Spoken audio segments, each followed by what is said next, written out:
Hi there, Tracy Nutton here with another video tutorial using Sweet Poppy Stencils products.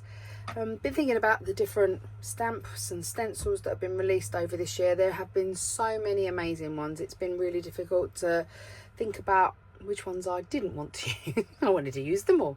And so I've come up with this little card for yourselves. It's one that I did earlier on in the year with a different background to it. So I thought let's zhuzh it up and do something just a little bit different and put it on a video for yourselves. So today I'm going to use a piece of card measuring 14 by 14 and then I'll tell you about the background layers in a second. For this card I am going to use the brick wall back plate. I'm going to be using the bees from the Thistle and Bee and Foxglove set. I'm going to use the Chinese lantern stamp. Oh, I love this stamp. And I'm going to be using a sentiment from the Occasions Sentiments stamp set. Going to use a range of brushes. I'll move them off as I'm going through. And I've got 4 inks here, but I may only use 3. I may use 4. But I've got Spice Marmalade, Squeezed Lemonade, Festive Berries and Aged Mahogany. As always, I'm going to stamp using the VersaFine Clear Nocturne. To colour the leaves and the flowers, I have a range of polychromos pencils.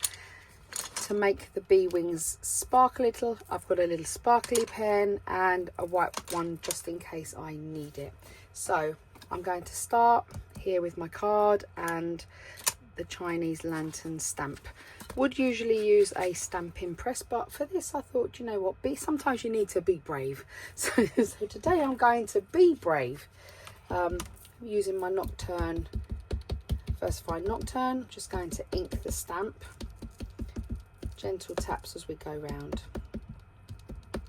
I generally use a 14 by 14 cardstock size. I like square cards. Everybody's different, and you just have to go with what you like. So if you see a lot of my creations, they're probably started off as a 14 by 14. So I need to stamp 2 of these, so one needs to go off up here. Find a nice place. Down it goes. Gentle pressure. Just wait for it to sink in. For this card there's quite a lot of colouring, so I've got one that I made earlier. I did a Blue Peter special, and so that should hurry the process up. Also lost my voice a little bit, so I thought how else could I help the process along. Oh, can't get the lid off my stamp. My stamp pad. Right, again, gentle taps. I've made some masks, and I'm just going to pop one over here so that when I stamp again I don't end up with a double vine. So pop that on there. Okay. Sometimes it's worth just taking a little bit of time cutting some masks out. They just make so much of a difference when you're stamping. So for example, you'll see I'm going to add a background to this, but obviously I'm stamping first and then the background even will come after. So again, down it goes. A little bit of pressure, just waiting.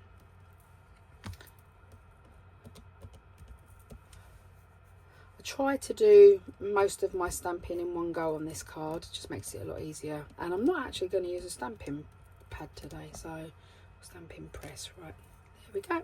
So that is my Chinese lantern all linked up. Give my mat a wipe. So then I'm going to get another mask. I used Post-its, and I normally cut out 2 or 3 at a time. So once you've got one, and they don't have to be, for this technique anyway, they don't have to be perfect. So just popping that on there. Now I'm going to lift this up, pop it onto my magnetic sheet and use the brick wall stencil. So I'm just going to line that up straight down this edge. Once you've got it straight on one side, then you know your brickwork's going to be level. Get rid of that bit of fluff. Gone. So for me, I'm going to turn it to the side. As I say, I I generally like to work on an angle. It just makes it a little bit more, feels more natural. So I bring on my Distress inks and my brushes. So for these I'm going to start with the Squeeze Lemonade. Okay, so with my yellow, got a bit of kitchen towel as always, and there we go. So you don't want to apply lots and lots and lots of ink. You want to build up your layers nice and gently. So I'm just going to tap a little bit off just so that I know it's not overpowering. It's quite a dry ink pad, so for me it's so much easier. Gentle circular motions to the right hand side, and then that is the furthest over that I'm going to go with this design. Everything else is going to come back towards this edge. Gentle circular motions. It's a bit like the rainbow one that I did a while back, starting with the lightest and then building that colour up as we go. So now into my oranges. Just going to see if there's enough orange on here. Might just need a little bit.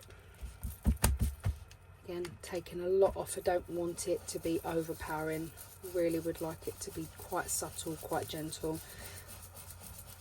You can always build up your colour, but it's quite tricky trying to take it away once it's there if you don't want it. So now moving into my reds. As I say, I think there's enough ink on here with the red, so I might not end up using the Festive Berries. I'm not sure yet. Quite like the brickwork to be subtle, not overpowering. Don't want it really, really vibrant. Just going back into the orange. And it's slightly darker on this side, so I will build that up. And then I'm going to go back in with my yellow. I'm taking the yellow all the way across, helping to blend that background. Okay, all done. So it might not look like there's an awful lot there, but you will see that when we remove it, that you will see that there is, and it will be just perfect with any luck. So gently removing my stencil, careful not to bend it. So I'm not actually going to remove my masks as of yet. I'm going to finish the card in terms of stamping, and I'm going to stamp my sentiment first and then work out where I'd like my bees. So again, VersaFine Claire Nocturne, straight onto this sentiment. I love the font of this sentiment, and it's a lovely size, and I also like the composition of it, the way it starts off narrow, broadens here and then comes back in. It's a really lovely shape. So I use a grid acrylic so that I can see that this is straight. Gentle.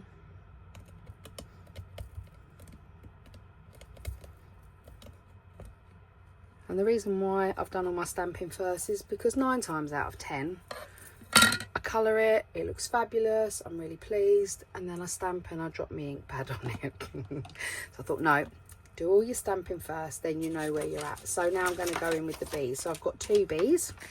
2 bees or not 2 bees. So sad, I'm so sorry. Bad joke. Pop my bee on there. Again, same ink. And I really like to pop it on and just ink it up, and then you can see where it's at. So this one is going away from the flower, so I'm going to pop this one down here.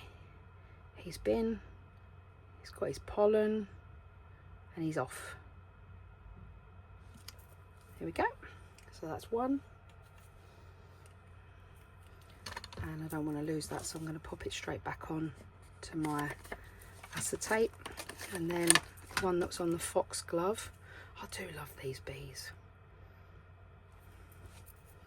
Okay. Again, ink him up, or her up, sorry. They are all ladies. So, and gentle.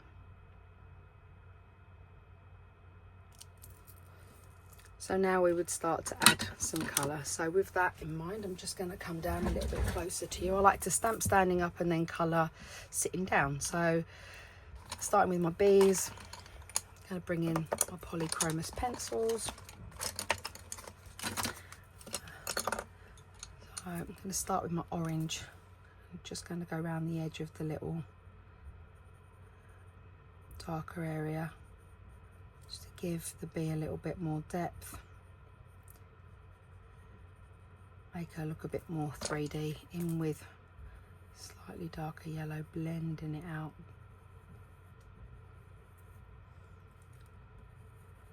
Okay,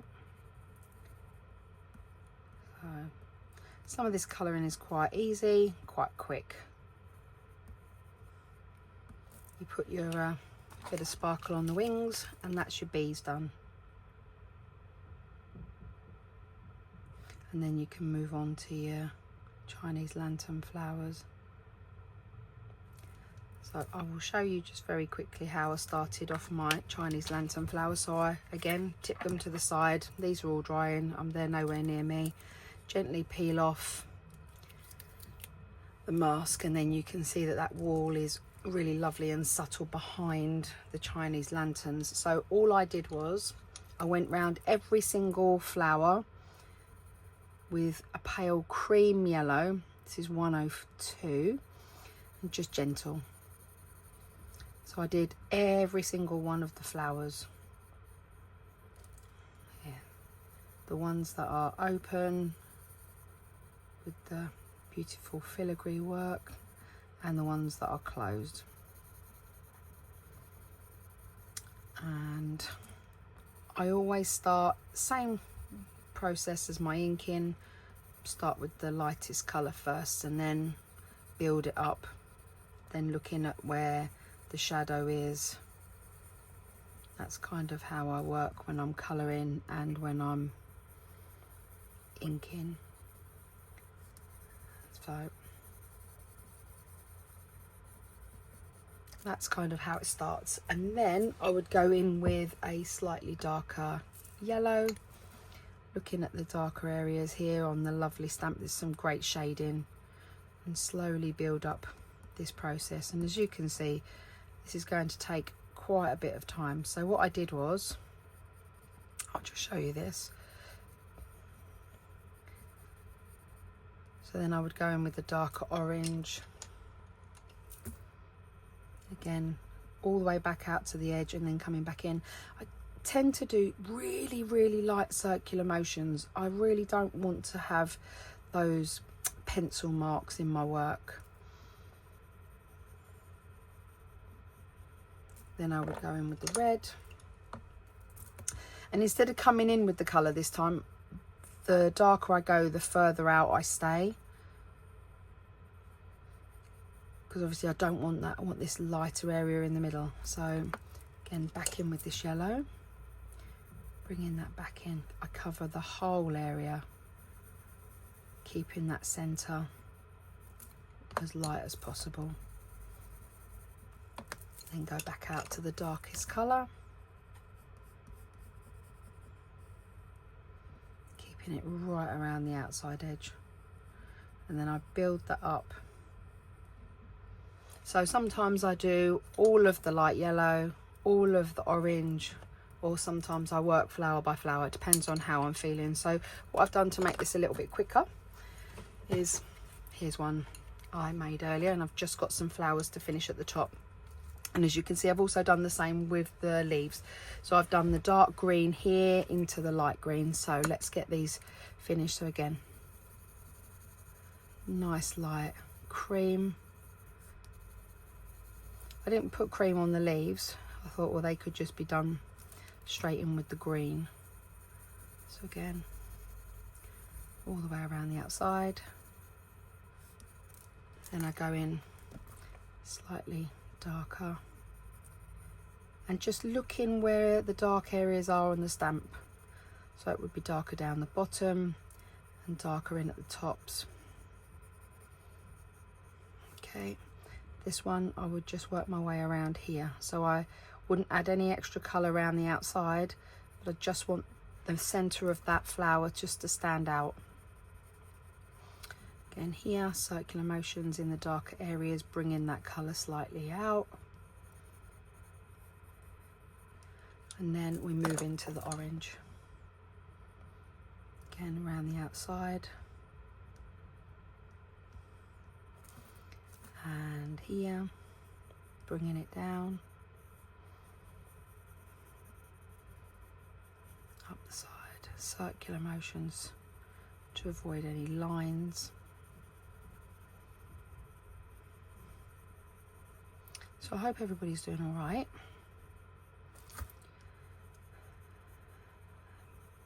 And enjoying the crafting.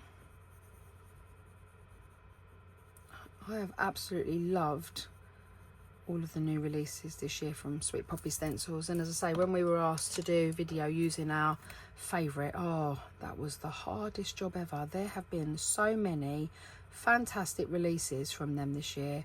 I think it was a really tough decision. And I sat and I thought, oh, I don't know what I'm going to use. I don't know. I love all the stuff. There was so many flowers released over the last couple of years. There's been some fantastic stencils. So I hope you didn't mind that I chose this one. And I do love this brick wall back plate. It is probably one of my most favourite stencils, purely because it can be used with so many different other stencils. It's not just a standalone. You can use it on its own, or you can use it with flowers, you can use it with animals, you can just put a sentiment on it. It's just so versatile. So I thought, well, you've got to use it. So now we're going in with the darkest colour. Again, this time I'm keeping right into that edge. Come right the way down. I'm going to make this dark. Circular motions. Again around this edge. Same again around here. Just take time. It's worth taking your time. Do what I do. Listen to the radio. Sit and listen. Huge Archers fan, so quite often I'm sitting in here listening to an episode or 10, trying to catch up on what I've missed, whilst I'm also crafting. So I would say that they're done. I'm just going to bring this area in here. Just got a few lines here that I don't like, so I'm just going to go back and make those a bit better. And we're back in with the orange. Gentle. There we go, that's better. Again, you could colour these with the Sweet Poppy Stencils watercolour pens. Just make sure then that you're using the lovely Bockingford that they do. That's a really lovely watercolour cardstock. So I know a lot of the team like to use those, so I thought, well, I will colour using the polychromos, because we've all got those, or lots of us have got those as well. Down the centre here, really circular motions, nice and dark, softening up. You don't need to use 10 different greens. Sometimes just pushing hard and then releasing will give you a spectrum of colour. And I think that's really important to understand, that you don't have to go crazy. And again, thinking about, so where the leaves overlap, just come in. Nice bit of dark in there. Less pressure, straight out. Just going to put a bit of colour under here. And I'm not going to go all the way out to the edges, because leaves are not one colour. Then just making sure that you keep the point sharp for when you're doing the stems and the vines and stuff like that. You don't want to go over.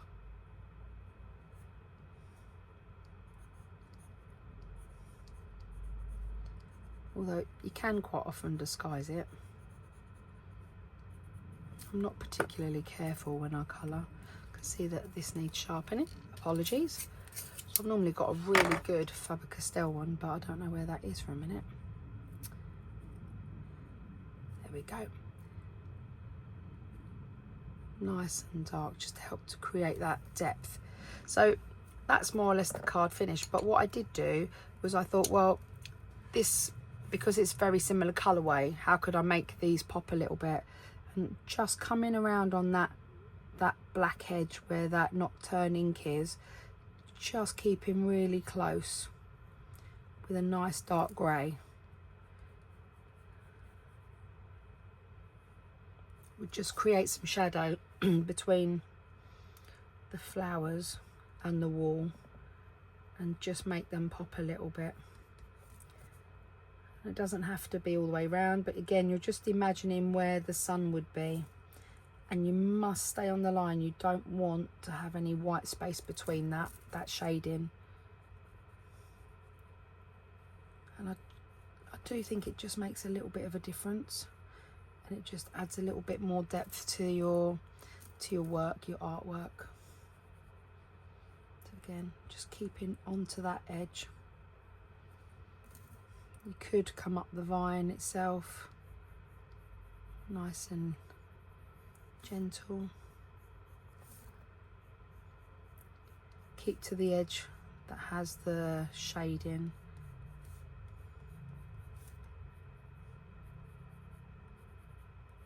I missed a bit of the green down there. Last bit of green.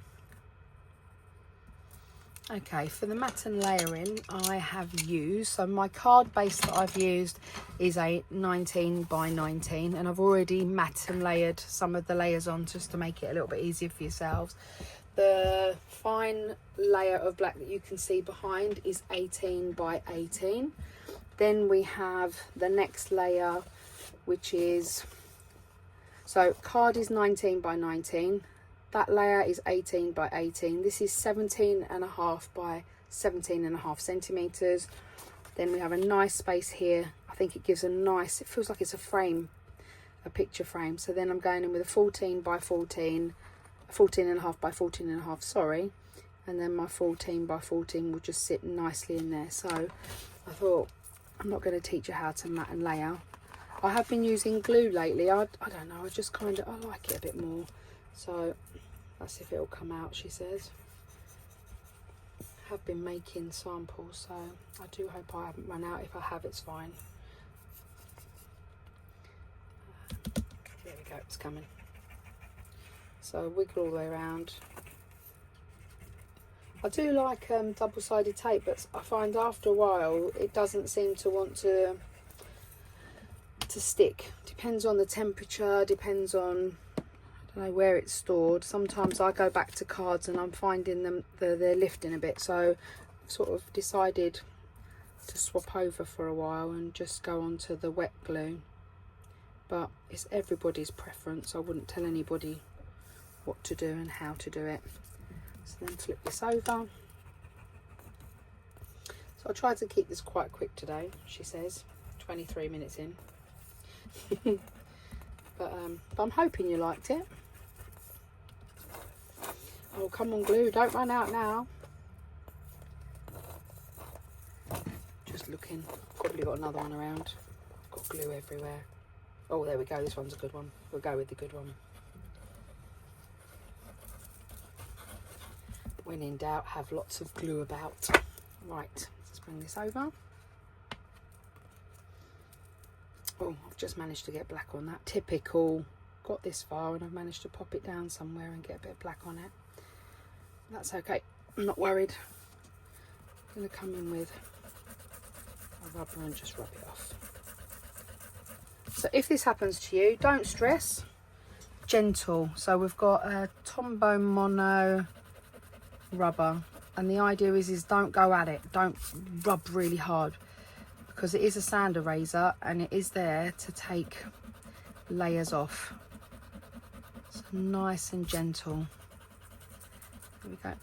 Slowly but surely come in.